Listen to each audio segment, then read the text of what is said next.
Good afternoon. नमस्कार विद्यार्थी मित्रांनो. आज 17 सप्टेंबर मराठवाडा मुक्ती संग्राम दिनाच्या तुम्हा सर्वांना खूप खूप हार्दिक शुभेच्छा. आजच्या तासिकेमध्ये मी प्राध्यापक मनोज कुमार सत्यभामा संपतराव गायकवाड कोचिंग क्लासेस आष्टी, तालुका परतूर, जिल्हा जालना तुम्हा सर्वांचे स्वागत करतो. कालपासून गायकवाड कोचिंग क्लासेसच्या वतीने मी स्वतः पोलीस भरतीच्या गणित या विषयाचं मार्गदर्शन, ऑनलाईन मार्गदर्शन म्हणजे ऑनलाईन क्लासेस सुरू झाले असून त्याची वेळ सकाळी 11:15 म्हणजे 11:15 वाजता या क्लासेसला सुरुवात होतात. दररोज 40 मिनिटे गणिताचं ऑनलाईन मार्गदर्शन तुम्हाला या ऑनलाईन क्लासेसच्या माध्यमातून केलं जातं. विद्यार्थी मित्रांनो, कालच राज्य शासनाने घोषणा केली की यावर्षी 2019चे आणि 2020चे मिळून एकंदरीत 12,528 पदे महाराष्ट्राच्या पोलीस दलामध्ये भरल्या जाणार आहेत. त्यातील एक पद आपल्याला हवं आहे आणि म्हणून विद्यार्थी मित्रांनो, चांगल्या तयारीला लागा. एवढी मोठी भरती महाराष्ट्राच्या इतिहासात पहिल्यांदाच होते आहे. इतक्या पदांची भरती पहिल्यांदा होते आहे आणि म्हणून त्यासाठी स्पर्धासुद्धा खूप तीव्र असणार आहे आणि म्हणून तुम्ही स्वतःला प्रिपेअर करा, चांगल्या तयारीने सामोरं जा.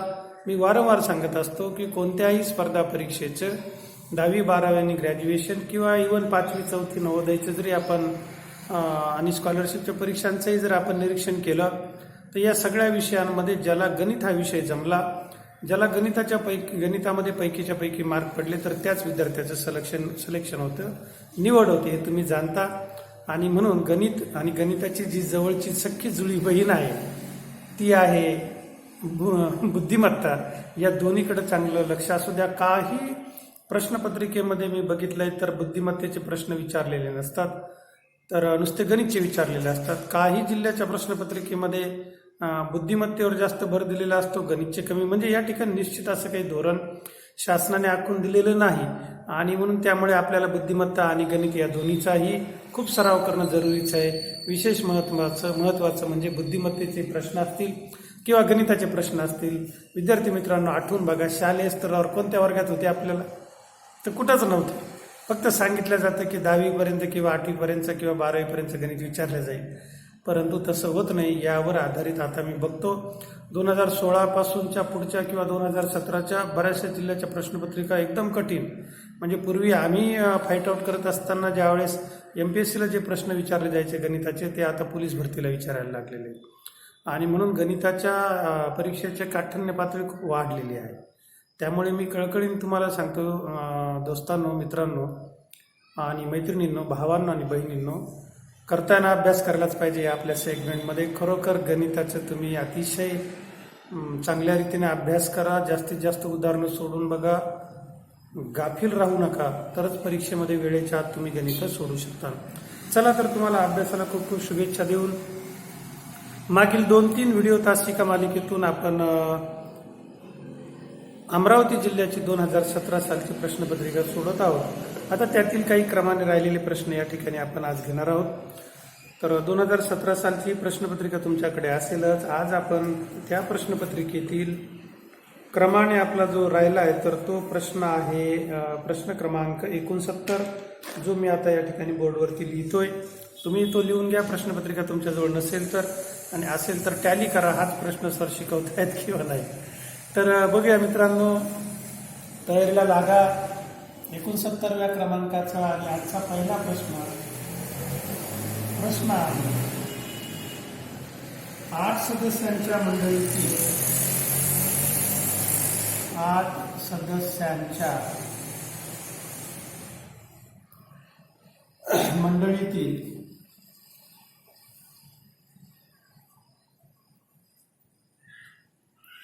8 सदस्यांच्या मंडळीतील 25 वर्ष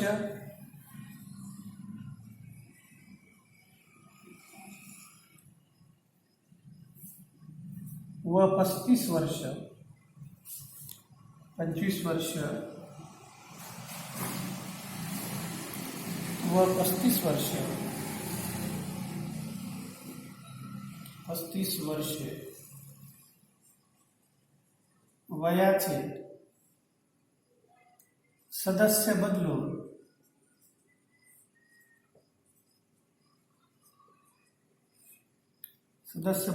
2 स्त्रिया मंडळात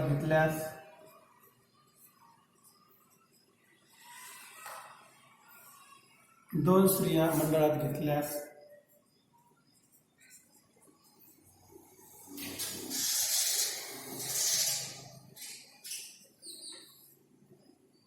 वयाची सरासरी 2 ने वाढते.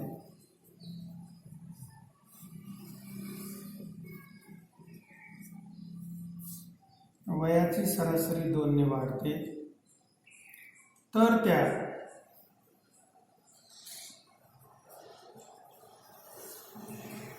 त्या दोघींच्या वयांची सरासरी काढा. दोघींच्या वयाची सरासरी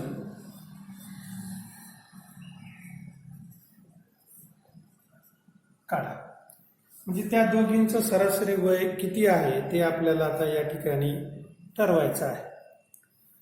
तर मग अशा प्रश्नामध्ये नेहमीप्रमाणे प्रश्न एकदा आपण सिरियसली वाचून घेतला की मग त्या प्रश्नामध्ये आपल्याला काय आहे काय नाही या सर्व गोष्टी समजतात आणि मग त्यातून विचार करून यासाठीचे जे की सर्व प्रत्येकाला असे काही फिक्स असे काही फॉर्म्युले नाहीत की ते फॉर्म्युले वापरले गेले की तात्काळ तुम्हाला उत्तर येईल.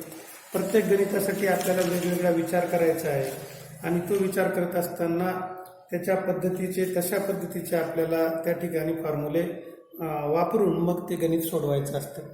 आता बघा या ठिकाणी आपल्याला 2 सदस्य दिलेले. एकाचं वय किती आहे 25 वर्ष, एकाचं वय किती आहे 35 वर्ष. आणि म्हणून मग त्यासाठी आपण या ठिकाणी त्यांचे अगोदर 25 वर्ष जर एका सदस्याचं वय दिलेलं आहे तर मग एकूण सदस्य जर 8 गृहीत धरले तर मग ती सरासरी काढण्यासाठी बघूया आपण काय मिळतंय. तर 25 गुणिले 8 केले तर 25 8 200 आपल्याला मिळतील. त्यानंतर 35 गुणिले 8 जर केले गुणाकार जर केला तर तो गुणाकार जो आहे तो गुणाकार आपल्याला मिळणार आहे 280. गुणाकार अतिशय सोपे आहे. 8 45 ला 0, 4 4 8 24 आणि 4 28. आता मित्रांनो या दोघांची बेरीज केली तर बेरीज किती येणार आहे 480. एकदम सिंपल, हे तुम्हाला माहिती आहे. आता 480 यांची बेरीज आल्यानंतर एकूण सदस्य किती आहे 8. मग 8 सदस्य आपल्याजवळ उपलब्ध आहे. ती सरासरी जर आपण काढून घेतली 480 ला जर आपण 8 ने भाग दिला तर 8 सख 48 म्हणजे किती येणार आहे 60. आता त्यापुढे आपल्याला काय सांगितलेलं आहे की जर हे सदस्य बदलले तर सरासरी 2 ने वाढते. आता 2 ने सरासरी वाढते आणि म्हणून मग एकूण सदस्य किती 8. 8 ला जर 2 ने गुणलं किती झाले 16. मग ती वाढलेली सरासरी प्लस ही सरासरी 60 अधिक 16 बरोबर किती झाले 76. बरोबर किती झाले 76. मग आता 76 झाल्यानंतर आपल्याला त्या दोघींच्या वयांची सरासरी काढायची आहे आणि म्हणून मग मित्रांनो आता मी जागा उपलब्ध नाही का वरचं पुसून टाकतो. तर त्या दोघींच्या वयांची सरासरी काढायची एकत्रितपणे आपल्याला वाढलेली वयाची सरासरी प्राप्त झालेली आहे. ती किती आहे 76. आणि म्हणून 76 ला जेव्हा आपण 2 ने भाग देऊ तर 2 त्रिक 6 1 राहिला 2 8 16. म्हणून त्या दोघींच्या वयांची सरासरी किती येणार आहे 38 येणार आहे. अशा पद्धतीने हा प्रश्न होता. नीट लक्ष द्या. पुन्हा एकदा एका या प्रश्नामध्ये सांगितलं होतं की 8 सदस्यांच्या एका मंडळामध्ये 25 वर्ष वयाचे आणि 35 वर्ष वयाचे 2 सदस्य आहेत. आपण गृहीत धरू पुरुष सदस्य असेल. प्रश्नामध्ये दिलेत का नाही. तर बदलून 2 स्त्रिया घेतल्या म्हणजे पुरुष असतील. तर हे 2 सदस्य बदलले आणि स्त्रिया घेतल्या म्हणजे पुरुष बदलून स्त्रिया घेतल्या. तर मग त्या 8 सदस्याच्या मंडळांची वयाची सरासरी कितीने वाढली 2 ने वाढली. मग जर 25 आणि 35 होते तर त्याची आपण सरासरी काढली. समजा सगळ्यांचं वय 25 आहे तर 25 8 200. समजा सगळ्यांचं वय 35 आहे तर 35 8 240. मग दोघांची बेरीज केली ती आली 480. एकूण सदस्य किती 8 आणि म्हणून 8 ने भाग दिला 480 ला तर उत्तर आलं 60. म्हणजे सरासरी किती आहे 60. आता ही सरासरी काय होती, 8 सदस्यांची 2 ने वाढली, म्हणजे प्रत्येक सदस्याचं वय 2 ने वाढलं. मग 8 2 किती झाले 16. मग हे 60 आणि 16 किती झाले 76. आता आपल्याला बदललेल्या सदस्यांच्या एकूण बदललेल्या सदस्यांची वयाची सरासरी काढायची त्या 2 स्त्रियांची, आणि म्हणून 2 ने 76ला भाग दिला तर उत्तर किती आलं 38. अशा पद्धतीने अतिशय सोप्या रीतीने तुम्ही हा सरासरी प्लस वयवारी दोन्ही एकत्र करून विचारलेला प्रश्न जो आहे तर हा प्रश्न सोडू शकता. आशा करतो मित्रांनो हा प्रश्न तुम्हाला चांगल्या रीतीने समजला असेल. त्याचबरोबर या प्रश्नाच्या अनुषंगाने तुमच्या काही सूचना असल्या तर निश्चितच कमेंट बॉक्समध्ये लिहून आम्हाला कळवा. आम्ही त्या सूचनेबरोबर पुढच्या व्हिडिओमध्ये तशी दुरुस्ती करू. जर प्रश्न सोडून सांगताना चुकलेला असेल तर तोही निदर्शनास आणून द्या शिकवण्याच्या ओघामध्ये. आणि या ठिकाणी कॅमेरा सुरू असतो, शूटिंग करत असताना कदाचित एखाद्या वेळेस काही चूक होते आणि ती चूक आमच्या लक्षात येत नाही, परंतु प्रेक्षक किंवा विद्यार्थी या नात्याने ती चूक तुमच्या निश्चितच लक्षात येते. आणि म्हणून माझी तुम्हाला सर्वांना विनंती असेल की अशा पद्धतीने जर माझ्याकडून काही चुकलं तर तुम्ही निश्चित ती चूक मला निदर्शनास आणून द्या. व्हिडिओ खालच्या कमेंट बॉक्समध्ये तसं लिहून आम्हाला कळवा. त्याचबरोबर मित्रांनो आमचा हा प्रयत्न, या प्रयत्नाला प्रोत्साहन देण्यासाठी तुम्ही आमचा चॅनल लाईक आणि सबस्क्राईब करा. त्याचबरोबर आपल्या मित्रांबरोबर हे चॅनल शेअर करायला विसरू नका. चला तर आता घेऊया 70वा प्रश्न. आजच्या आपल्या तासिकेतील क्रमाने दुसरा प्रश्न, आणि प्रश्न आहे जर x चा वर्ग अधिक 4y चा वर्ग बरोबर 4xy चा वर्ग बरोबर 4xy, तर x दशे y बरोबर किती? x दशे y बरोबर किती? तर बहुपदीच्या विस्तार सूत्रावरती हा प्रश्न आलेला आहे, आणि म्हणून विस्तार सूत्रावरती थोडा वेळ विचार करूया. संपूर्ण विस्तार सूत्र मी आता तुम्हाला या ठिकाणी बहुपदीचे सांगतो. तर पहिलं विस्तार सूत्र आहे बहुपदीचं, a plus B bracket square is equal to a square plus 2ab plus B square, ज्याला आपण म्हणूया प म्हणजे पहिले पद, दुप म्हणजे दुसरे पद, त्याचा वर्ग बरोबर प चा वर्ग अधिक 2 गुणिले प गुणिले दुप अधिक दुपचा वर्ग. तर अशा पद्धतीने मित्रांनो हे सूत्र आपण प म्हणजे पहिले पद, दुप म्हणजे दुसरे पद, पहिल्या पदाचा वर्ग अधिक 2 गुणिले पहिले पद गुणिले दुसरे पद अधिक दुसऱ्या पदाचा वर्ग. आमचा व्यवसाय बऱ्याच वर्षापासून आम्ही शिकवतो, आम्हाला ते मुखपाठ आहे. तुम्ही अशाच पद्धतीने मुखपाठ करायचा प्रयत्न करा. दुसरं वजाबाकीचं सूत्र a वजा बी कंसाचा वर्ग बरोबर a चा वर्ग वजा 2ab अधिक b चा वर्ग. यालाही अशा पद्धतीने लिहिता येतं प वजा दुप कंसाचा वर्ग बरोबर प चा वर्ग वजा 2 गुणिले प गुणिले दुप अधिक दुपचा वर्ग. तर मित्रांनो अशा पद्धतीने हेही सूत्र तुम्ही लिहू शकता. तिसरं बहुपदी ज्याच्यामध्ये सूत्र आहे a चा वर्ग वजा b चा वर्ग बरोबर a वजा b आणि a अधिक b. तर तुम्हाला सर्वांना ही बहुपदीची विस्तार सूत्र मुखपाठ असली पाहिजे, त्यासाठी मी या ठिकाणी बोर्डवरती लिहून दिलेली आहे. व्यवस्थित लिहून घ्या. या सूत्रावरती म्हणजे बहुपदीच्या आणि त्यानंतर बहुपदीचा वर्ग आणि बहुपदीचा घन याच्या विस्तार सूत्रावर आधारित कमी अधिक एखादं गणित दर परीक्षेला विचारतातच. सूत्रपाठ असले तुम्ही एकदम इझिली हे प्रश्न सोडवू शकतात. तर मित्रांनो आणि मैत्रिणींनो, भावांनो आणि बहिणींनो, ही सूत्र तुम्ही लिहून घ्या आणि पाठही करा. त्यामुळे मी तुम्हाला मराठीतून प दुपाच्या स्वरूपात लिहून दिलेली आशा करतो. हा व्हिडिओ पॉज करून तुम्ही किंवा या चालू व्हिडिओचा स्क्रीनशॉट काढूनही तुम्ही हे व्यवस्थित लिहून घेऊ शकता. आता हा प्रश्न तसा पाहिला तर तुलनेने इतर प्रश्नांपेक्षा थोडासा सोपा आहे. तर बघूया कशा पद्धतीने आपल्याला ते सोडवायचं आहे. तर मग यामध्ये काय करायचं आपल्याला की कुठे गेला ते हा दिलेला गणित काय x चा वर्ग 4xy मध्ये आले तर वजा 4xy अधिक 4y चा वर्ग बरोबर किती आहे 0 आहे. आणि म्हणून मग याला जर आपण संक्षिप्त रूप जर दिलं, पहिल्याचं वर्गमूळ x मधल्याचं चिन्ह आणि दुसऱ्याचं वर्गमूळ 2y कंसाचं वर्ग बरोबर काय आहे 0. मग दोन्ही बाजूचे वर्गमूळ घेतले, दोन्ही बाजूचे वर्गमूळ घेतले तर मग काय येणार x वजा 2y शून्याचं वर्गमूळ 0 एक्स बरोबर पक्षांतर केलं तर 2y, म्हणजे याचाच अर्थ y इकडे आले तर x/y 2/1, जिथं काही नाही तिथं 1, आणि म्हणून याचं गुणोत्तर किती येणार आहे 2.1. तर अशा पद्धतीने या प्रश्नाचं एकदम सोपं उत्तर आहे. x/y बरोबर काय येणार आहे 2.1. तर मित्रांनो, हा सोपा प्रश्न तुम्हाला समजला असेलच. सर्वात महत्त्वाचं की संक्षिप्त रूप द्या. वर्ग 5वी-6वीला तर मला वाटतं वर्ग 8वीला ते प्रकरण असेल ते समजावून घ्या. विस्तार सूत्राला संक्षिप्त रूप कसं दिलं जातं बघा. पहिल्याचं वर्गमूळ, मधल्याचं चिन्ह, आणि तिसऱ्या पदाचं वर्गमूळ. 4चे वर्गमूळ 2, y वर्गाचं वर्गमूळ y, कंसाचा वर्ग. तर या पद्धतीने हे विस्तार सूत्राला संक्षिप्त रूप द्यायचं टेक्निक लक्षात घ्या. चला या गणिताच्या अनुषंगाने ते पुन्हा एकदा समजावून देतो. उत्तर झालेलं आहे. आता बहुपदीच्या विस्तार सूत्राचं संक्षिप्त रूप कशा पद्धतीने केलं जातं ते मी तुम्हाला आता समजावून देते. तर मित्रांनो बघा कशा पद्धतीने येते.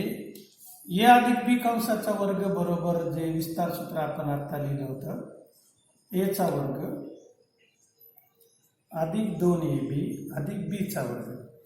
तर मग वापस याचं रिवाइंड जर केलं आपण तर काय, एच्या वर्गाचं वर्गमूळ काय आहे, हे मधल्याचं चिन्ह घ्यायचं, तिसऱ्या पदाचं वर्गमूळ घ्यायचं, कंसाचा वर्ग. आलं एकदम सोप्या पद्धतीने. म्हणजे बहुपदीच्या विस्तार सूत्राला अशा पद्धतीने आपण मूळच्या स्वरूपामध्ये आणू शकतो, a+b². चला तर आता हे तुमच्या चांगलं लक्षात आलेलं असेल. आता घेऊया आपण तिसरा प्रश्न आजच्या तासिकेतील. तर तो प्रश्न आहे 3 मोटार गाड्यांच्या वेगांचे गुणोत्तर. तर हे आता पुसून टाकतो. 3 मोटार गाड्यांच्या वेगांचे गुणोत्तर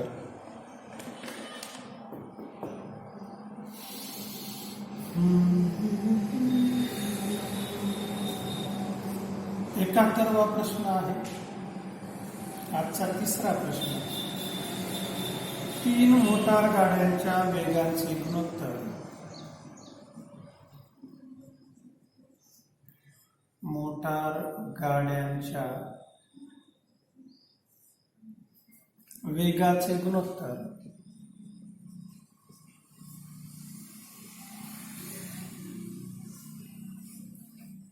गुणोत्तर 3.2.7 आहे.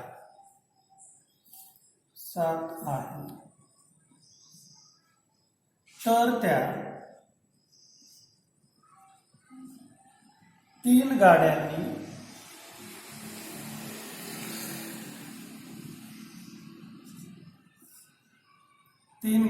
समान अंतर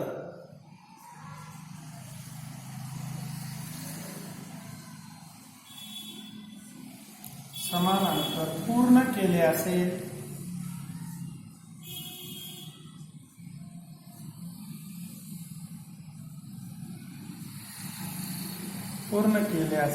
तर त्यांना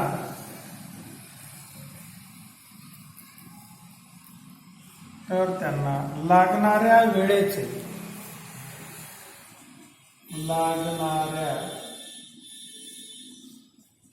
वेळेचे गुणोत्तर किती.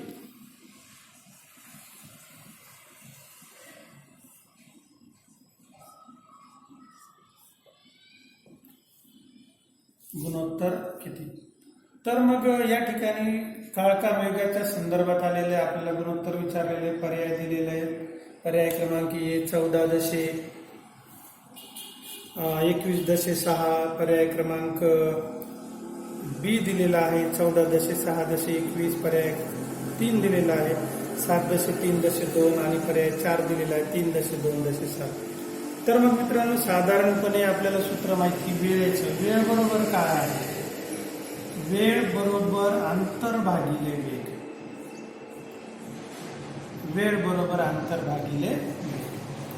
आणि म्हणून मग जर आपण याचा लसावी ज्यावेळेस याचा काढून घेतला, लसावी काढून घेतल्यानंतर मग आपल्या लक्षात येईल की बघा लसावी काढून घेतला आणि याचे अंतर जे तर x गृहीत धरलं तर मग x/3 अधिक x किती आहे 2 अधिक x/7. आणि ज्यावेळेस लसावी काढला 3 × 6 = 42 आणि 42 याचा जेव्हा लसावी येणार आहे, 42 लसावी आल्यानंतर आपण ज्यावेळेस 3 ने 42ला भाग देऊ तर या ठिकाणी किती येणार आहे 14x अधिक 2 ने 42ला भाग दिला तर 21x अधिक 7 ने 42ला भाग दिला तर 7 सक 42x म्हणजे 6x. आणि म्हणून मग जेव्हा याला आपण सेपरेट करून घेऊया तर त्यावेळेस मग आपल्या लक्षात येईल याचं गुणोत्तर किती येणार आहे 14.21.6. अशा पद्धतीने अतिशय सोप्या रीतीने एक ट्रिक वापरून तुम्ही या ठिकाणी याचं उत्तर लिहू शकता. 14.21.6 हा आहे पर्याय क्रमांक 1. तर मग मित्रांनो तुम्हाला हे उदाहरण चांगल्या रीतीने समजलं असेल असं गृहीत धरतो आणि राहिलेल्या वेळामध्ये आता एक 72व्या क्रमांकाचं अतिशय सोपं उदाहरण आपण या ठिकाणी घेणार आहोत. जर ए व बी संख्यांचा लसावी व मसावी ते आता बोर्डवरती मी या ठिकाणी लिहितो. तर मित्रांनो काळकाम वेगाच्या वरती आधारित गुणोत्तर आणि काळकाम वेग असे जे एकत्र केलेला हा प्रश्न होता. साधारणपणे प्रश्नाची व्यवस्थित फोड करून घ्यायची. काठिण्य पातळी मी वारंवार तुम्हाला आठवण करून देतो की म्हणायला फक्त ही पोलीस भरती आहे. 8वी आणि 10वी पर्यंत तुम्हाला सांगितलं जातं की यात गणित विचारणार आहे, परंतु प्रत्यक्षामध्ये त्यावर आधारित गणित असतात. अशा पद्धतीचं एकही गणित तुम्हाला शालेय स्तरावरती सोडवायला नव्हतं. आठवून बघा, ते तुमच्या क्लिअर लक्षात येईल. आता या ठिकाणी 72व्या क्रमांकाचा प्रश्न जो दिलेला आहे तो प्रश्न ए व बी, जर ए व बी या संख्यांचा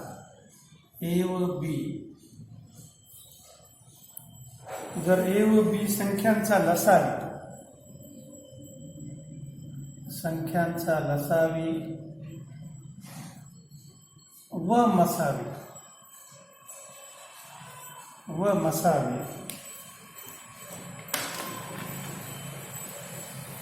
एक्स व वाय आहे,